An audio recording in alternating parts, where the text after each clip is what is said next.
Song of the Avatar, Part 1 of Chapter 10, Divine Splendor.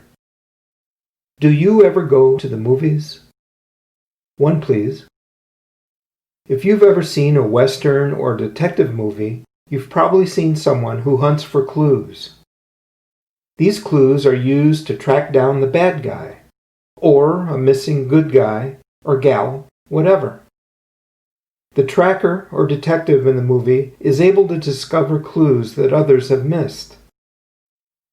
In the story of the Ramayana, India's epic masterpiece, Rama's wife, Sita, is kidnapped by the king of the demons.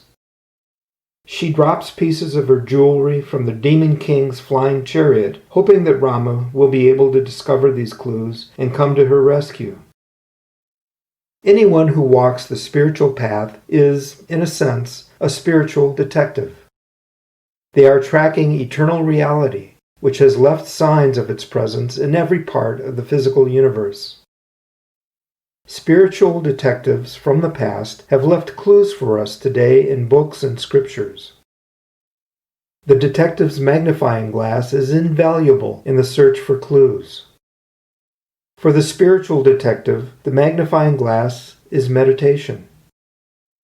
And rather than focusing on the physical world outside oneself, this magnifying glass is turned inward.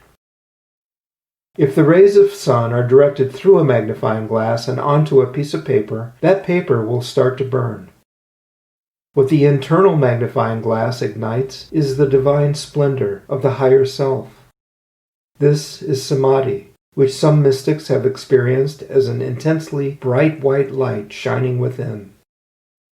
Thus, samadhi is sometimes called enlightenment or illumination. Krishna, where are the clues that I should be looking for? Ah, but they are everywhere, Arjuna. They are in the stars. They are in nature. They are in people. The clues might be found in a smile or in an act of kindness. Those who use yoga to make themselves whole learn to see the wholeness of everything. Through meditation, they learn to see the clues that are embedded in Maya. And by putting the clues together, they are able to discover the unity that underlies all of creation. Contentment is an extremely valuable asset for spiritual seekers. But what does contentment mean, Krishna? Contentment means being satisfied with what you have as you joyfully help others attain what they need. And now for another story from India. There once was a man named Ravi. He was a respected citizen who never did anything wrong. He followed all the rules and never hurt a living soul. When his body died, Ravi found himself facing Chitragupta, the keeper of Heaven's Gate. Please be patient while I look you up in the register. Ah yes, here you are, Ravi. I don't believe it. Is there something wrong? No, on the contrary, sir. In this audit of your life, the debit page is totally blank. In all my experience, you are the first soul I've ever met with a clean slate. Even the saints who have stood before me had debits in the register. Of course, their debits were minimized by the entries on their credit pages. Let's take a peek at your credits, Ravi. And Chitragupta had his mind blown for a second time. Ravi's credit page was also totally blank. Wait here, Ravi. I have to run upstairs for a moment. So Chitragupta showed Ravi's audit to Brahma, the god of creation. But what does this mean, Chitragupta? It means that Ravi never helped or gave to anyone in his entire lifetime.